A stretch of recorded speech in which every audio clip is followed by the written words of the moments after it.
Joe Biden raised more in one night than Donald Trump in all of February. But for those saying, of course, Biden raised a bunch of money, he's got the elitist rich folks willing to donate to him, Trump's going to try to do the same thing very, very soon. So let's go through every element of this story.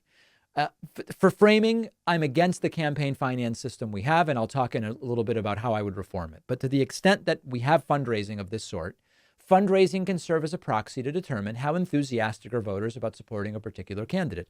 Most people won't donate to candidates they have no interest in seeing win and have no interest in voting for. So we've been tracking, and Axios is reporting on this, and so is the Associated Press. We've been tracking the insane fundraising numbers of President Joe Biden. And it's tough to believe that someone that has no enthusiasm among his electorate, among his constituency, is going to be able to raise this amount of money. Axios reports, as the Biden campaign touted Thursday night's $25 million fundraiser as a political record, word leaked about a Trump campaign event that organizers say will raise even more, at least $33 million. So let's take this piece by piece. Biden raising an insane amount of money, suggesting there is way more enthusiasm behind him than Trump. The right wingers say Biden has all the elites. That's why he's raising so much money. Trump's for the working man. But then Trump is going to try to raise even more money in a single night coming up very, very soon. In fact, just a couple days from now. Here is CNN reporting on these wild fundraising numbers. Former presidents Barack Obama and Bill Clinton stumping for President Biden at a star-studded campaign event in New York. That bolstered President Biden's already sizable war chest. He raked in more than $26 million for just that event and set a fundraising record. This is the latest sign that former President Donald Trump is facing a formidable fundraising adversary. Trump has raised $20 million for the entire month of February. So 26 million from Biden in one event, 20 million from Trump in all of February. So that's because Biden's got the elites and the rich friends, but Trump's going to try to do the same thing. Now, let me take this as an opportunity to crowbar in here how I would reform campaign finance. First of all, you've got to limit election periods. If you don't limit election periods, you can't really limit fundraising because you can always just start running your campaign earlier and earlier and earlier. So the first thing is we set a fixed, shorter time frame for election campaigns. You reduce the duration, and therefore you can justify limiting the spending. You set a start date for the official campaign activities. You set an end date. You level the playing field. Will some candidates find ways to get around this with unofficial campaigning? They will. But it's at least a framework to begin with. And then you limit the time that elected officials are even allowed to spend fundraising. When you win with 2-year terms in the House of Representatives, you win, you're immediately fundraising again. That's wacky stuff. So you do a limit.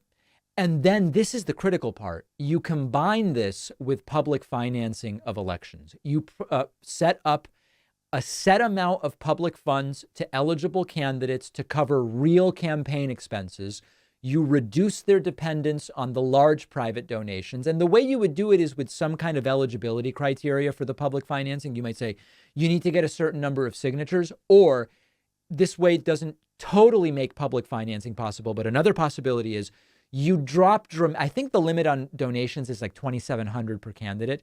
You drop it way down. Maybe it's $40. That's the most you can donate, $50. Once you get a certain number of $50 donations, now you are eligible for the public financing. And that's it. That's all the money you're allowed to spend. And that's the way that you could do it. You can do matching funds for small donations. You can figure out the way to do it. And this would do a number of different things. First, it'll encourage more diverse candidates to run for office because you eliminate the barriers where your average, there could be school teachers that would be great candidates or whatever. They say, I don't have a network of rich friends from which I can draw the large money I need to even get to 2% in the polls or 3%. Well, you can level the playing field in this way and make it so more sorts of people will run potentially successfully. You shift from a focus on fundraising to a focus on engagement and maybe policy. You decrease the influence of wealthy donors. Obviously, you've got to do something about super PACs, but the idea is that this would do part of that as well. And hopefully, you increase the level of engagement and you bring in additional ideas, additional sorts of people, and additional participants who can say, hey, now that instead of being able to donate 2,700, nobody can donate more than $50 or $40 or $60, it makes the average person feel more like they matter or have as much influence as the very rich. They won't, because the very rich can still hire lobbyists and so on and so forth, but it would be a path in the right direction. So the fundraising numbers looking good for Biden, not so good for Trump. Big picture, this is a completely and totally broken system, which hopefully at some point we'll be able to fix. It's important to me that any supplement I take is of the highest quality and freshness, and that's why I've been turning to AG1 for years. Unlike other vitamin brands, AG1 conducts relentless testing for purity and potency. It's tested for 950 contaminants and banned substances, while the industry standard is usually to test for only 10. AG1 is NSF certified for sport, one of the most rigorous independent quality and safety certifications out there. And the whole reason I drink AG1 is it just is simple. It simplifies everything. It's a scoop a day.